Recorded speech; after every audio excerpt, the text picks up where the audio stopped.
So how was the premiere? Is it the feeling of it's the last term of school now, that you can see the end, everybody's getting sad, but you still get to see everybody? Yeah, it does kind of have that feeling. It's nice, though. I feel like I'm being eased out of the ending of Harry Potter because we still have a few reshoots to do. You know, there's another film to be released next summer, and it's kind of like, it's a gradual goodbye. So you'll start sobbing in 6 months' time? Yeah, or maybe I'll just sob like a little bit each time and then not have to do one huge sob. It's like long rehab, just being drawn out. Yeah, a nice drawn-out rehab. That's a good way of looking at it. The film is amazing.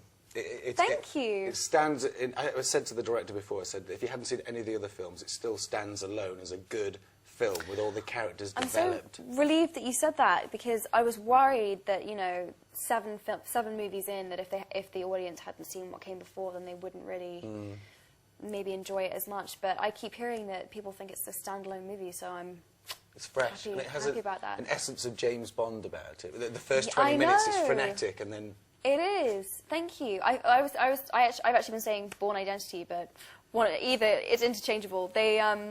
It's very like visceral and real and yeah.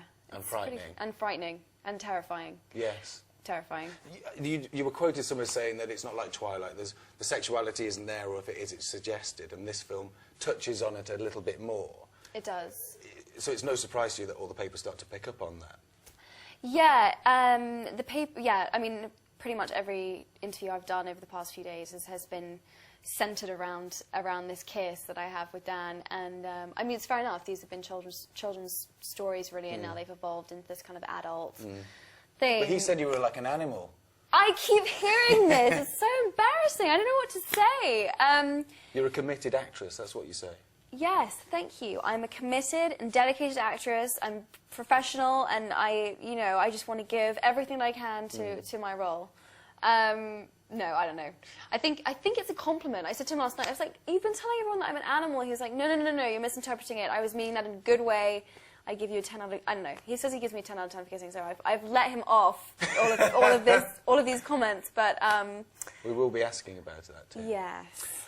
Was it just the two of you when you were doing it? Because, you know, there's... We did have a closed set. It was a really awkward thing to have to do. I've just done an interview, actually, where the journalist described it as like a weird social experiment, where they say to us, you know, become like brother and sister, grow up together, you know, and then we'll make you kiss in like 10 years' time. It was weird. It was very, very weird.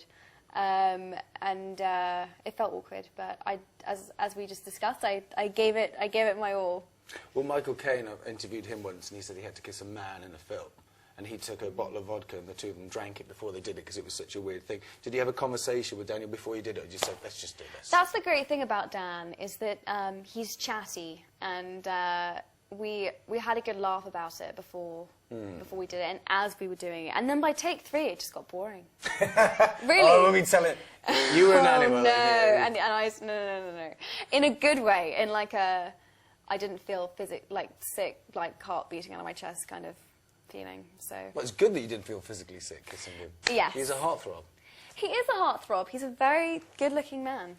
I'm a lucky girl. Last memory of being there, or first emotional time that you went, this is coming to an end, or did you steal something? Did you take something? What was the first moment I realised it was really...